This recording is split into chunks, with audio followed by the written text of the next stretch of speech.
घड़ी में जैसे ही रात के 12 बजे की राम ने माँ को जल्दी से उनकी छड़ी पकड़ा दी और उधर श्याम ने पिताजी को। माँ और पिताजी को भी पता था कि 16वां दिन लगने वाला है, इसलिए वे पहले से ही तैयार बैठे थे। कहीं देर हो गई तो बहुओं में सिर फुटौवल शुरू हो जाएगी।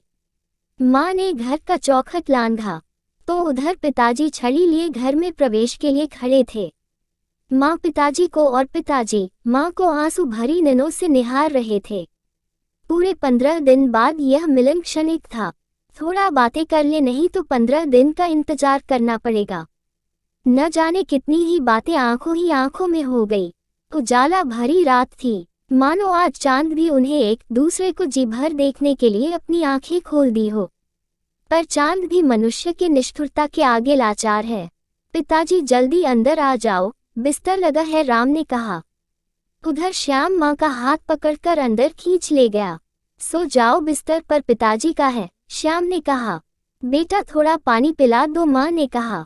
अच्छा, राम की जुगनी ने पानी नहीं पिलाया? हाँ पिलाती भी क्यों, उन्हें तो पता था माँ को अभी ठेल देंगे श्याम के यहाँ, फिर उसकी जिम्मेदारी हो जाएगी। पर हम भी पानी नहीं देंगे, सुबह का इंतजार करो और सो जाओ, श्याम ने माँ से कहा। शायद माँ ने आंसुओं से ही प्यास बुझा ली हो। पता नहीं स्वामी जी किस हाल में होंगे।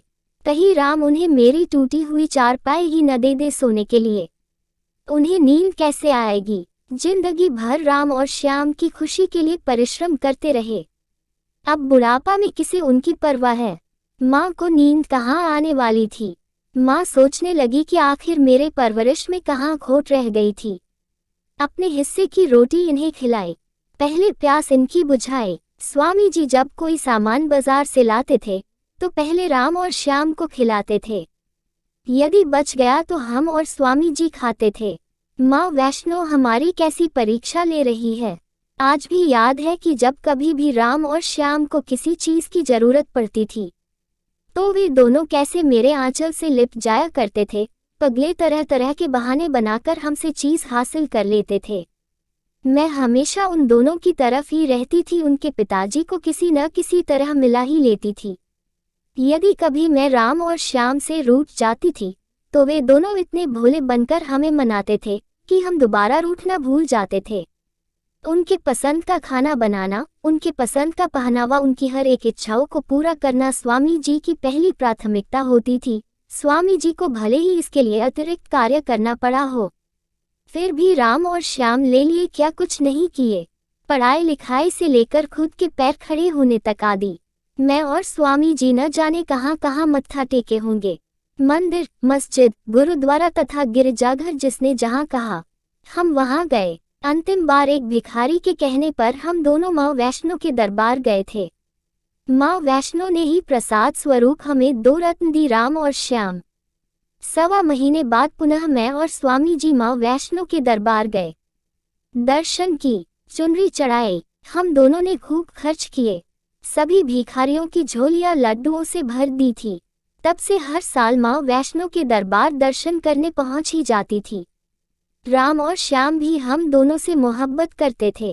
कभी कभी वे दोनों स्वयं अपने हाथों से खाना बनाकर हम दोनों को खिलाते थे। मेरा और स्वामी जी का रोज शाम को पैर दबाना उनका नित्य का काम था। पूरे कॉलोनी में राम और श्याम की बड़ी प्रशंसा होती थी। स्कूल में हमेशा वही दोनों टॉप पर रहते थे। स्कूल से लौटने पर झट से आंचल में छिप जाना, लंच न करने का बहाना, उनकी प्यार भरी बातें, सब कहाँ चली गई। बहुओं के आते ही उनका स्वभाव बदलने लगा। पहले तो लगता था अभी बच्चे हैं, नासमझ है, धीरे धीरे हालात ठीक हो जाएगा। पर दिन ब दिन घर के हालात बिगड़ते गए। सब कुछ वे दोनों अपनी मर्जी के करते गए। न हमसे कोई राय बात, न स्वामी जी से। मैं तो दांत पीस के रह जाती थी, पर स्वामी जी के नाते कुछ बोल नहीं पाती थी।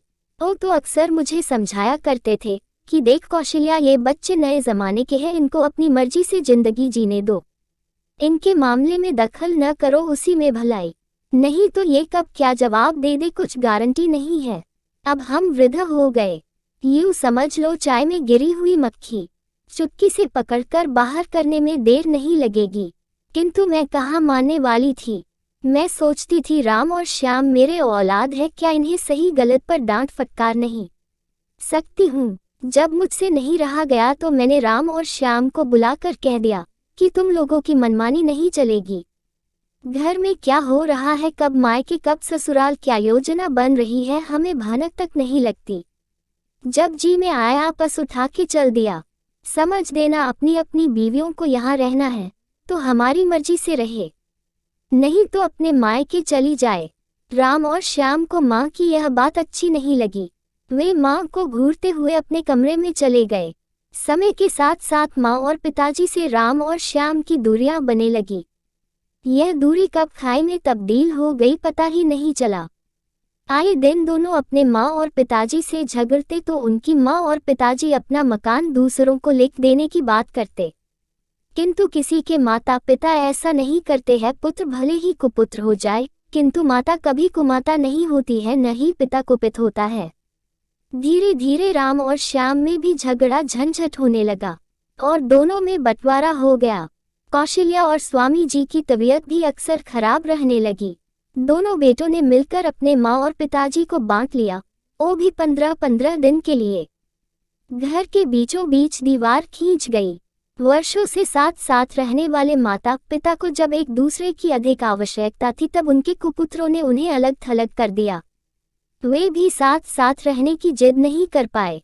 भोर हुई, शाम जब नित्य क्रिया से खाली हुआ तब याद आया कि माँ ने रात में पानी मांगा था। वो पानी लाया। माँ उठो पानी पी लो, श्याम ने कहा, किंतु माँ तो चिरनिद्रा में जा चुकी थी।